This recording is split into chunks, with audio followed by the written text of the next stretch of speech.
सिद्धेभ्यः ॐ नमः सिद्धेभ्यः ॐ नमः सिद्धेभ्यः। वन्दो श्री अरिहन्त वीतरागमे ज्ञान वर्णो बारं भावना जग जीवन हित चा। जय बोलो अनंतानंद सिद्ध परमेश्वरी भगवान की जय बोलो देवादिदेव मुलायक श्रीनाथ भगवान की परम पूज्य देव तपस्याचे सुंदर सागर जगदेव की परम पूज्य आरिका स्नेहवती माता जी की जिनवाणी माता की श्रीमद जैन धर्म की आरिका संघ की माता जी के चरणों में वंदना भी करते हुए तीनों साधुओं के चरणों में इच्छा भी करते हुए आगम के शब्दों को आपके समक्ष रखते हैं। परसों हमने देखा था, क्या देखा था?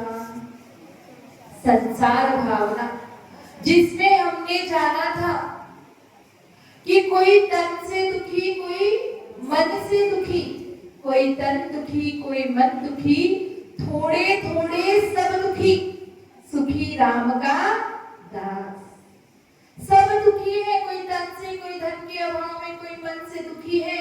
सुखी कौन है? जो राम का दास है, जो भगवान का भक्त है। और समझा था कि संसार में क्या करो, सारी तरफ परेशानी मुसीबतें तो है ही है। ये पार्ट ऑफ लाइफ है, ये लाइफ के क्या है, हिस्से हैं। तो इनके बीच में हमें इनसे अफेक्ट हुए बगैर, इनसे प्रभावित हुए बगैर हमें इस संसार में जीना है, स्थायी रूप से जीना है। तो कहते हैं आर्ट ऑफ लाइफ। इस संसार में कैसे जीना है वो तुम्हारी कला है। और इस संसार में, ये दुखमय संसार में जीना हमारी क्या है, नियति है। हमें यहाँ जीना ही पड़ेगा। हम यहाँ से कहीं पर भी भागकर जा नहीं सकते। कहाँ भागेंगे? अगर यहाँ से भागेंगे तो दूसरी जगह भी संसार ही मिलने वाला है, कुछ भी नया नहीं मिलने वाला। तो कहते हैं कि इस दुख भरे संसार में जीना हमारी नियति है, लेकिन उसमें दुखी रहना हमारी नियति नहीं है। ये विचार करना है कि ये दुख भरा संसार है, लेकिन अपनी आत्मा को जो जान लेता है कि इस संसार में सुख खोजने से मिलेगा नहीं, क्योंकि यहाँ पर है ही नहीं। और जहाँ सुख मिलेगा, अगर वो उस दिशा की तरफ मुड़ जाता है तो ऑटोमेटिकली वो क्या हो जाता है, इस संसार में रहते हुए भी सुखी हो जाता है। तो हमने इसको समझा था। अब आचार्य देव कह रहे हैं कि तुमने जान लिया सब अनित्य है, सब अशरण, कोई नहीं, कोई शरण नहीं है और इस संसार में सुख नहीं है। तो एक बात और जान लो कि तुम क्या हो, अकेले हो। कोई भी तुम्हारा साथी नहीं है, तुम अकेले आए थे, अकेले जाओगे। इस एकत्व भावना का चिंतन करने के लिए हमें कह रहे हैं। छह ढाला में एकत्व भावना के लिए 2 लाइनें आती है, जो कि पंडित दौलत राम जी ने लिखा है। क्या लिखा है? शुभ अशुभ कर्म फल जेते, भोगे जिए एक ही तेते, सुध दारा होए नसीरी, सब स्वार्थ के हैं भी। क्या कह रहे हैं कि यहाँ पर जो भी है शुभ अशुभ कर्म है, जो भी कर्म तुमने किए हैं वो तुम्हें अकेले ही भोगना है। यहाँ पर ये जो सुध है, जो पुत्र है, जो पत्नी है, जो माता है, जो पिता है, वो सब कुछ क्या है, स्वार्थ के साथी है। कोई भी तुम्हारे इन कर्मों को भोगने वाला नहीं। जब तक उनका स्वार्थ सधेगा वो तब तक तुम्हारे साथ में रहेंगे, और जैसे ही स्वार्थ की पूर्ति होना बंद हो जाएगी तो सब छोड़कर चली जाएंगी। अकेले आए थे, अकेले ही जीना है, अकेले ही मरना है, अकेले ही रोगों को भोगना है, अकेला ही शोक करता है ये जीव, और अकेला ही बूढ़ा होता है। अकेला ही क्या करता है, नरक आदि दुखों को भोगता है, और अकेला ही जो स्वर्ग में देव बनकर सुख मिलने भी अकेला ही भोगता है। ना कोई सुख में साथ देता है, ना कोई दुख में साथ दे सकता है। सब कुछ, यहाँ तक इनकी क्या बात करें, जो शरीर है वो भी हमारे साथ में नरक के दुखों को भोगने जाने वाला नहीं है, वो भी यही छूट जाएगा। और यही शरीर मोक्ष में भी साथ में जाने वाला, वहां पर भी जब सुख भोगेगा तो अकेला ये जीव भोगेगा, अगर दुख भी भोगेगा तो अकेला ये जीव, कोई भी साथ देता। इस संसार में सब कुछ संयोग मात्र है। हम इस संसार में सब लोग हमें मिलते हैं, हमें लगता है कि ये हमारा साथ देने वाले हैं, लेकिन कोई भी साथ नहीं देता है। सब संयोग मात्र है, साथ कोई भी नहीं दे सकता, नहीं देता है। तो संयोग और साथ का क्या मतलब है? दोनों में क्या अंतर है संयोग और साथ में?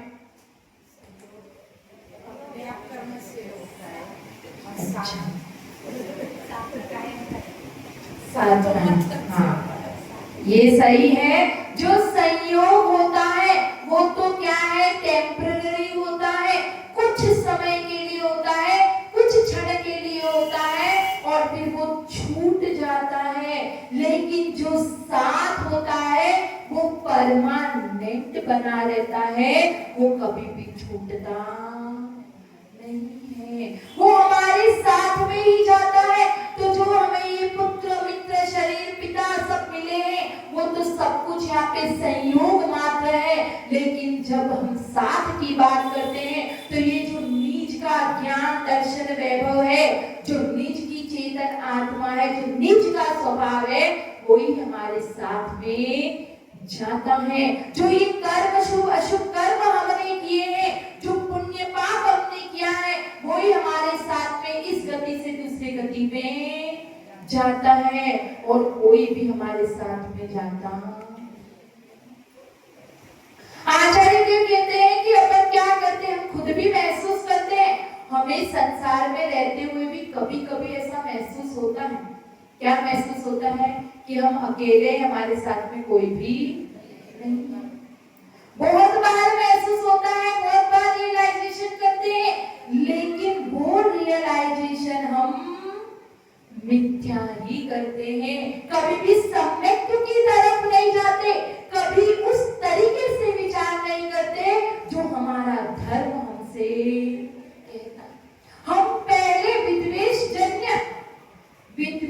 जन्य संयोग जब मिल जाता है कि किसी से हमें अपेक्षा होती है, क्या होती है, अपेक्षा होती है। हम चाहते हैं कि ये मेरा काम करेगा, ये स्वार्थ की मेरी पूर्ति ये करेगा, और जब वो नहीं करता है तब हमें महसूस होता है कि संसार में कोई किसी का नहीं है। तब ऐसे इतना स्ट्रॉन्ग फीलिंग होता है कि सच में कोई किसी का नहीं है, ये बात एकदम सच है। लेकिन वो सच विद्वेष जन्य एकाकी फील हम करते। फिर जब बेटी का विवाह हो जाता है और बेटी घर छोड़कर चली जाती है तो घर क्या लगता है, खाली खाली लगने लगता है। और जब घर खाली लगता है तब हमें फील होता है कि सचमुच में क्या हो गया हूँ, अकेला हो गया हूँ, मैं अकेली हो गई हूँ। जो मेरी साथी थी वो मुझे छोड़ के चली गई। सच कहते हैं कि कोई किसी का साथ नहीं देता। तो ये कहते हैं कि बिछड़ने जन्य संयोग का हमें क्या है, एकाकी फील हो रहा है, अकेला फील हो रहा है। फिर किसी की मृत्यु हो जाती है असमय में, अचानक किसी की सडनली किसी के क्या हो गया, मरण हो गया, तो तब हमें क्या होता है, वियोग जन्य एकाकी फील होता है। तब हम कहते हैं कि सच में जो आया है वो जाएगा, हमें तो अकेले ही रहना पड़ता है। इस तरह का विचार हम करते हैं। एक होता है विवेक जन्य एकाकी, जिसमें वो जीव ये फील करता है, भीड़ में रहता है, सबके साथ में रहता है, और उस समय वो अपने विवेक से ये फील करता है कि मैं तो क्या हूँ, अकेला हूँ। तो उस अकेले को फील करना यहाँ पे महत्वपूर्ण है। जिस प्रकार से एक पिता अपने बच्चे को ट्रेन में बिठा कर आए। वो ITI के लिए कुछ शहर में पढ़ाई करने के लिए जा रहा था। अकेला लड़का जा रहा था, तो पिताजी उसको ट्रेन तक स्टेशन पर गए। ट्रेन में बहुत भीड़ थी, इतनी भीड़ थी, उसमें चढ़ के उन्होंने कैसे न कैसे करके उसको सीट दिलाई। अब वो घर पर आए, घर पर आकर पत्नी ने पूछा कि क्या हुआ, उसको अच्छे से जगह मिल गई और उसको बिठा दिया। तो वो कहता है कि हाँ, बहुत भीड़ थी, लेकिन कैसे न कैसे करके जगह मिल गई और मैं उसको बिठाकर आ गया। चल ठीक है। तो फिर थोड़े टाइम में बाद उसको पत्नी देखती है, तो वो थोड़ा चिंतित, मायूस सा, उदास सा रहता है। तो उससे पूछती है कि क्या हुआ, तुम उदास क्यों हो? तो वो कहता है कि मैं अकेले अपने बेटे को छोड़कर आ गया हूँ, तो मुझे उसकी चिंता हो रही है कि वो अकेला कैसे जाएगा, कैसे वो जगह को ढूंढेगा, कैसे क्या करेगा। तो पत्नी कहती है कि आप अकेला कहाँ छोड़ के आए? आप ही ने तो बताया कि पूरी ट्रेन भरी हुई थी, उसमें भीड़ थी, पैर रखने की जगह नहीं थी, और आप कह रहे हो कि आप अकेला छोड़ के आए। तो वो व्यक्ति कहता है कि उसमें कोई भी अपना तो, भले भीड़ थी लेकिन अपना कोई भी नहीं था। इतनी भीड़ में रहते हुए लेकिन वो सारी भीड़ के प्रति हमारा ममत्व भाव नहीं था, मोह का भाव नहीं था। वो सब हमें क्या लग रहे थे?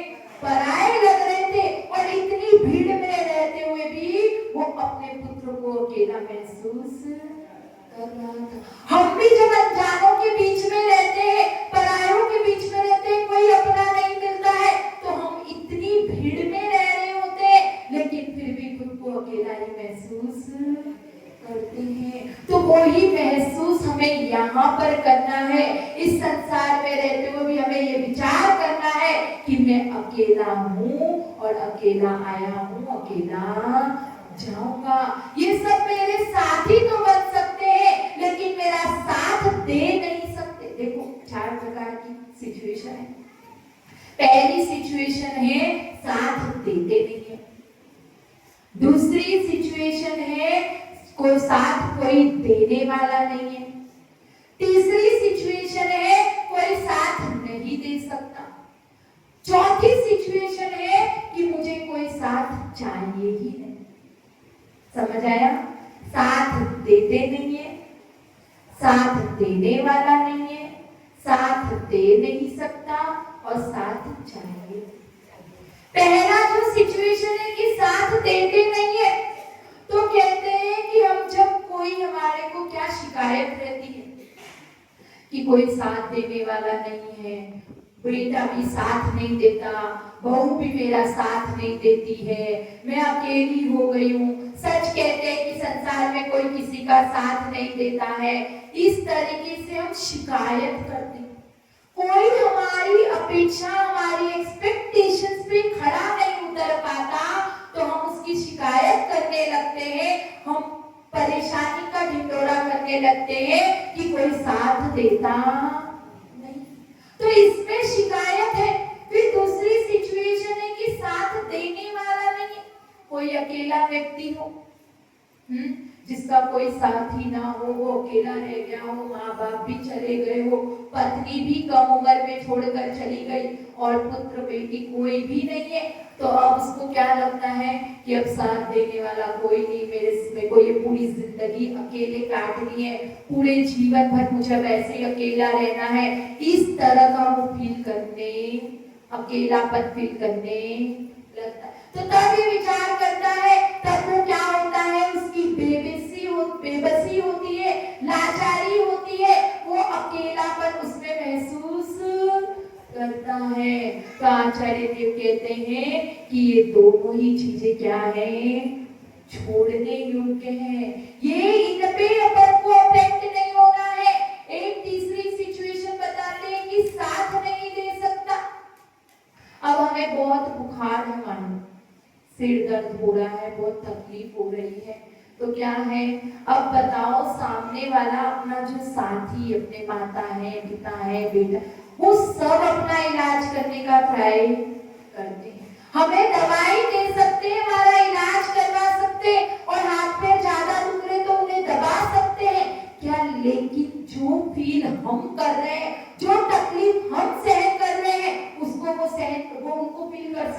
क्या?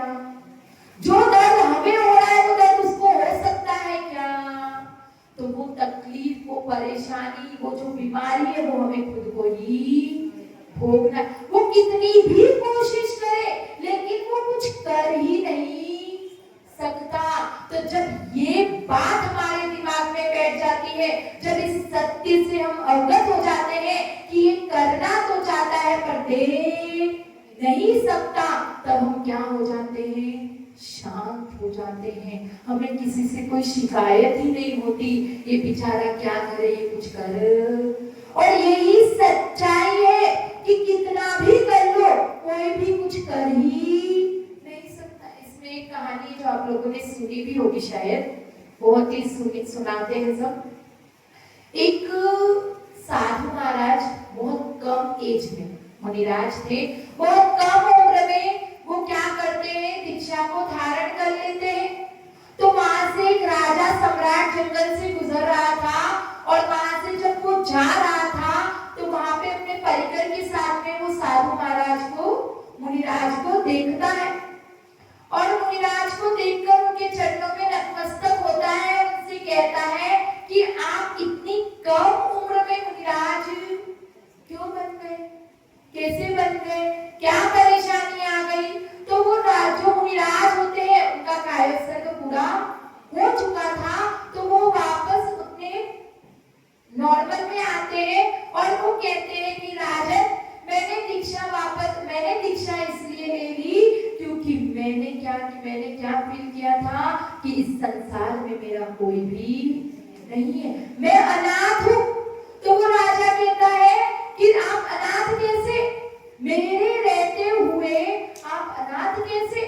मैं आपको अपने साथ में महल में लेकर जाता हूँ, चलो आपको सनाथ बनाता हूँ और जो मेरी रानी है वो आपको माँ की तरह रखेगी, आप हमारे यहाँ से पुत्र, चलो आप अनाथ फील मत करो। तो वो राजा कहता है, वो जो मुनिराज होते हैं वो कहते हैं कि राजन, मैंने दीक्षा ली है, इसके पीछे एक कहानी है, वो कहानी को तुम सुनो। इस संसार में कोई भी किसका साथी नहीं, तुम खुद अनाथ हो, तुम मुझे क्या सनाथ करोगे? तुम्हारा साम्राज्य खुद अनाथ है, तुम्हारी जो पत्नी है वो खुद अनाथ है, तुम खुद अनाथ हो, मुझे क्या सनाथ करोगे? तो वो कहता है कि कैसे, मैं कैसे अनाथ हुआ? मैं तो इतनी धन संपदा लेकर बैठा हूँ, मैं अनाथ? ये क्या कह रहे हैं आप? तो वो मुनिराज कहते हैं कि मैं बताता हूँ, सुनो। मैं भी एक राजा का पुत्र हूँ, मेरे पास में सब कुछ था, लेकिन एक समय मुझे इतना बहुत ज्वर हो गया था, इतना तेज बुखार था, इतनी जलन हो रही थी कि वो जलन देखकर जो मैं कांप उठता था, जो आवाज में करता था, तो जो मेरे परिजन थे वो क्या करते थे, कान में उंगली डाल देते थे, वो सुन नहीं पाते थे। और मुझे इतनी तकलीफ होती थी कि जो चंदन का लेप लगाया वो भी मेरे लिए कुछ भी कर नहीं पाया। तब जब परिजनों ने कान में उंगली डाली थी तब मैंने अपने आप को अनाथ महसूस किया था। जब चंदन का लेप लगाया गया, जब वो काम नहीं आया, तब मैंने अपने आप को अनाथ महसूस किया था। जो पिता मेरे पास में मेरा दुख बांटना चाहते थे, जो मेरी तकलीफ को सुनकर एकदम आंखों से आंसू निकल रहे हैं, लेकिन वो भी मेरी पीड़ा को दूर नहीं कर पाए, तब मैंने अनाथ महसूस किया। जब मेरे भाई बंधु मेरे पास में आकर खड़े होते थे और मैं जो दर्द से कांपता था तो वो देख नहीं पाते थे, आंखें बंद कर लेते थे, तब मैंने अपने आप को अनाथ महसूस किया। जब मेरी पत्नी मेरे को जो प्राणों से ज्यादा प्यार करती थी, जो मेरे प्रति इतनी समर्पित थी, वो चाहती थी कि मैं इसको ठीक कर दूं, लेकिन जब वो भी कुछ नहीं कर पाई, इतना चाहने के बाद पूरा परिवार कुछ नहीं कर पाया, तब मैंने अपने आप को अनाथ महसूस किया। और जब मैंने एक रात मेरा जो चेतन, जो मेरी ज्ञान जागृत हुई, तब मैंने ये विचार किया कि क्या कोई साथ नहीं दे सकता है। और फिर मैंने ये विचार किया कि अगर मेरा ये दाजवर जो जलन है वो कम हो गई, खत्म हो गई, तो मैं क्या करूंगा, तुरंत दीक्षा को धारण कर लूंगा। और वैसे ही अगले दिन मैं उठा तो मेरी जो जलन थी वो खत्म हो चुकी थी, तो तभी मैंने दीक्षा को धारण कर लिया। अब तक मैं अनाथ था, अब मैं क्या फील कर रहा हूँ, अब मैं सनाथ हो गया, क्योंकि मैंने धर्म का सहारा ले लिया, मैंने धर्म को पकड़ लिया, उस रत्नत्रय को धारण कर लिया। तो अब मैं अकेला फील नहीं कर रहा हूँ, अब मुझे अकेला महसूस नहीं हो रहा है। अब क्या लग रहा है कि मेरे साथ में मेरा ज्ञान दर्शन वैभव है, जो साथ में जाने वाला है वो यहाँ पर जो बाकी सब है। एक श्लोक आया था अपने सामायिक पाठ में, याद है, जब मैंने बताया था कि एकत्व, जहां पर ये सूत द्वारा कोई भी अपराध नहीं है, जब अपन इस स्किन को, इस चमड़ी को जब इससे अलग करते हैं, तो जो ये रोम छिद्र जो ऊपर से दिख रहे हैं, ये ऑटोमेटिकली क्या हो जाते हैं, अलग हो जाते हैं, अलग करना नहीं पड़ता। उसी प्रकार से जो ये शरीर है, ये शरीर ही छूट जाने वाला है, तो इस शरीर से संबंध रखने वाले जो ये रिश्तेदार नाते हैं, वो कहां तक साथ में जाने वाले हैं। तो अकेले आए हैं और अकेले ही जाना है। तो हम कहते हैं कि क्या करें, हम लोगों को इस संसार में इस मोह ने क्या किया है, बांधा है।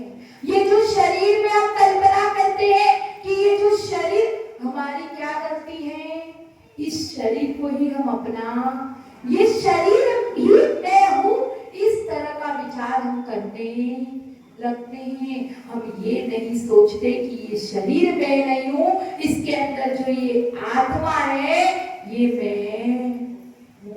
इसमें एक अच्छी सी छोटी सी कहानी सुना के खत्म करती हूँ, बहुत मैटर है लेकिन बोल नहीं पाते, टाइम हो जाता है।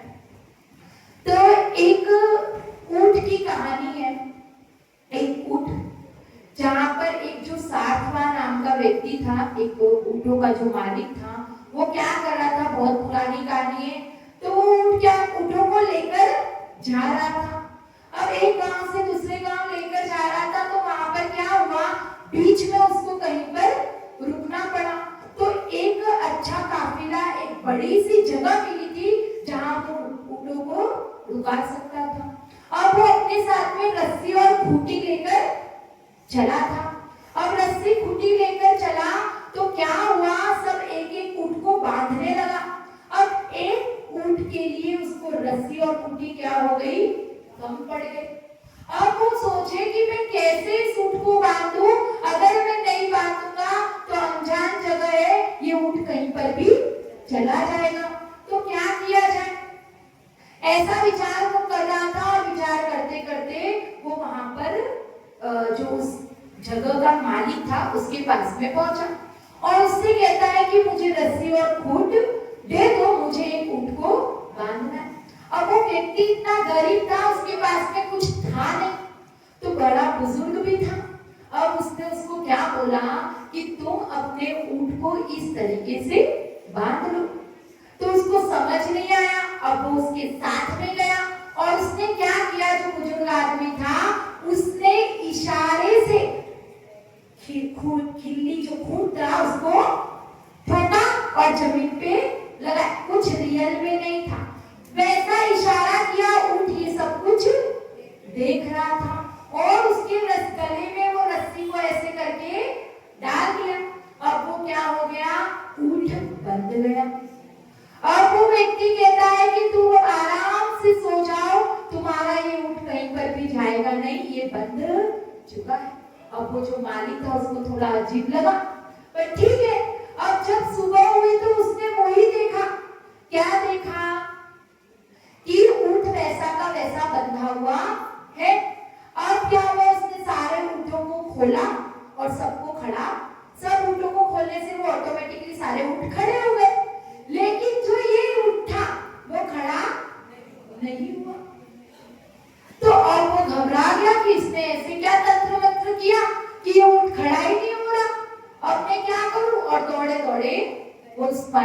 वो व्यक्ति के पास में गया जिसने बांधा था। वो आया और उसने जैसे बांधा था वैसे ही इशारा करके उस ऊंट को खोला और वो ऊंट खड़ा हो गया। तो इसी तरह की अज्ञान दशा हमारी है। हम उस मोह से बंधे हुए हैं। कोई रस्सी ने हमें बांधा नहीं। जिस प्रकार से वो ऊंट को बांधा नहीं गया था, लेकिन उसके अज्ञान ने उसको क्या किया, बांध दिया था। उसी प्रकार से हमारे अज्ञान ने, हमारे मोह ने हमें इस संसार में बांध कर रखा है। इस अज्ञान ने कि ये जो शरीर है यही मैं हूँ। जो इस शरीर में हमने उसको नहीं पहचाना है, जो इस शरीर के अंदर रहता है वो वास्तविक आत्मा में हूँ। ये शरीर तो आज है और कल नहीं। जब इस तरह का विचार करते हैं तो हम ऑटोमेटिकली जो अज्ञान से बंधन पड़ा हुआ है, जो मोह का बंधन पड़ा हुआ है, वो खुलने लगता है और हम अपने एकत्व स्वरूप को जानने लगते हैं। इसमें मेन बात जो अपना कवि मंगल राय जी का था वो तो रह ही गया, पढ़ लेते हैं तो हो जाएगा। जन्मे मरे अकेला चेतन सुख दुख का भोगी, और किसी का क्या एक दिन ये देह जुड़ी होगी। क्या कहा, ये चेतन जीव अकेला जन्म लेता है, मरण करता है और अकेला ही सुख दुख को भोगता है, और किसी की क्या बात है, एक दिन ये जो शरीर है वो ही जुदा होगा।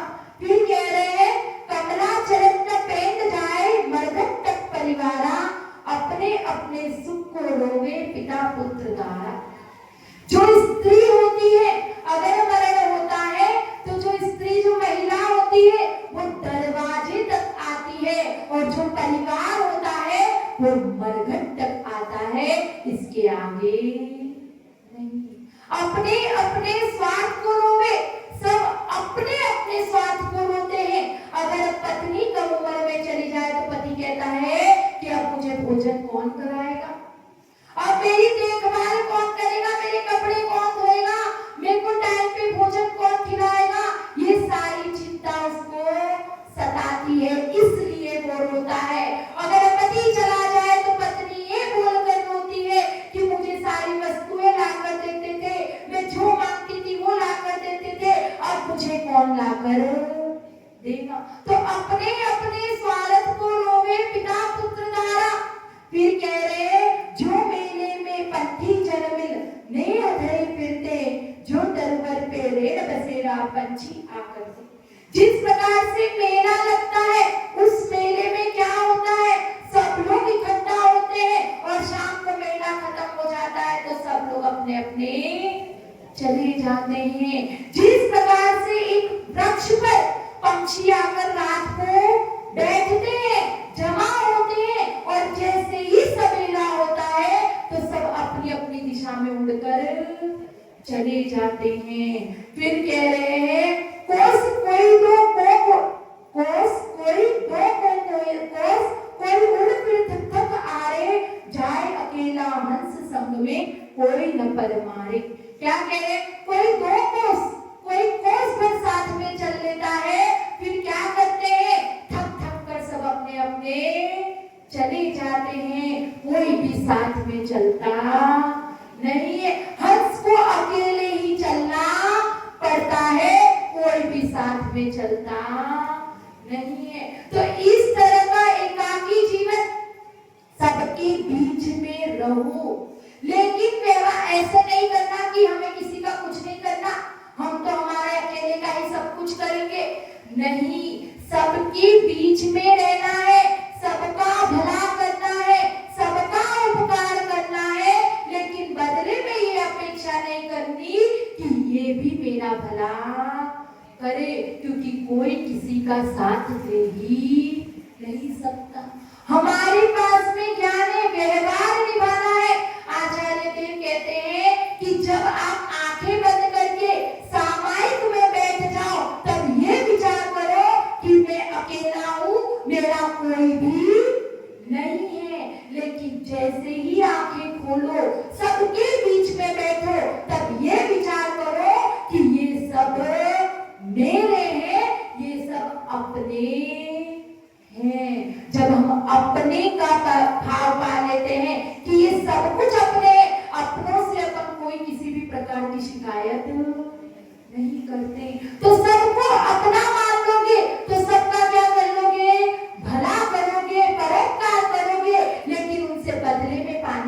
भी उम्मीद नहीं करनी है, क्योंकि हम अकेले हैं और इस जीव का कोई भी साथ दे नहीं सकता। जय बोलो आज ऐसी सुंदर सागर जी को देव की, जय बोलो परम पूज्य का सुने मती माता जी की।